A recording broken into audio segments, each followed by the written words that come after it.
Alright, so mga bossing, I couldn't help but document this one kasi nagpahinga lang kasi ako eh.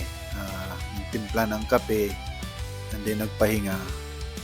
After approximately siguro mga 25 minutes or 30 minutes kung kailan to na-drop, eto na. Nabiyayaan tayo ng staff. Okay? And sige. Kasi I'm planning to buy a crossbow. So, since nabiyayaan tayo ng staff, ibebenta natin and then meron na tayong pambili ng crossbow. Okay? So, tignan muna natin yung price. Baka kasi mura lang yung stuff eh. So, buksan muna natin and dito ko nga pala siya na loot. Dito lang sa ano. Kasi yung monster na ini-aim ko dito hindi specific eh. Kasi clear ko lang siya.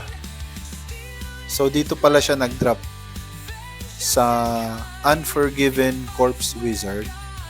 Yan. Napakasarap ng temporal piece. 70 million. Yun. So, siya pala to. Thank you po. Thank you. Ngayon, ito nag-drop. Wow. Sana mag-drop naman ng Sirad Crossbow. ng ma-upgrade na tong kinakalawang kong crossbow. Itong crossbow of trials ko na ano eh. Alam mo yun? Crossbow of trials, libre na nga lang, was able to give me this one. Alright? So, lock muna natin yan. Baka anong mangyari dyan. And, check muna natin. So, this is a Sirad crossbow. Check muna natin kung nasa magkano yung price ng Sirad. Sirad stuff. Sorry. So, weapon, stuff. And then, Sirad stuff. Not appraised.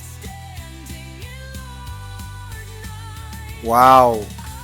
Okay pa pala yung presyohan eh. So, kahit ibenta ko ng 1.6, sige nga, kung mabenta ng 1.6, okay na sa akin yung 1.6.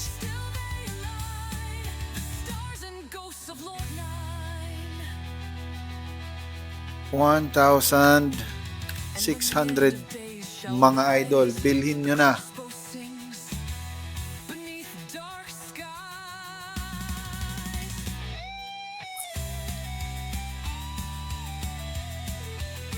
Yan. So, ganun lang kasimple. Di ba? Assuming na free to play ako, sino magbibigay sa'yo ng opportunity na magkaroon ng, magkano yun? 1,600 pag nabenta na to. Di ba? And also, I was able to sell itong sa boots ko and then itong sa temporal piece. Pero hindi ganun kabilis mabenta itong mga vest na to, although yung mga stats niyan ay magaganda naman. So, mag-update na lang ako kung nabenta na to. Meanwhile, silipin muna natin yung crossbows and tignan natin kung meron tayong napupusuan. Grey Dawn crossbow. Of course, appraised. And then, attack speed. Na ano na natin yan, na figure out na natin yan na talagang attack speed yung very, very much effective compared sa accuracy. Yung accuracy kasi, kaya lang natin yan makuha sa ibang feature or sa ibang pamaraan. So ngayon, meron ditong 53, ito 59. These are too much. Hindi ko to papatulan.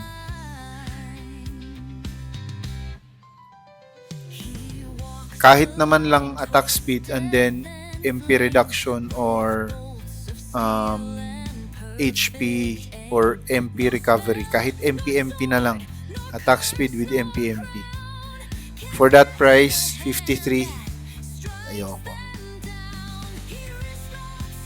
Ito naman, okay na sana.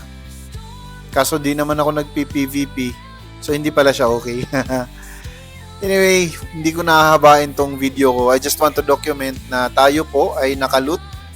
Nabiyayaan tayo. Maraming salamat, Lord 9. And then maraming salamat sa crossbow trials ko for giving me a crossbow.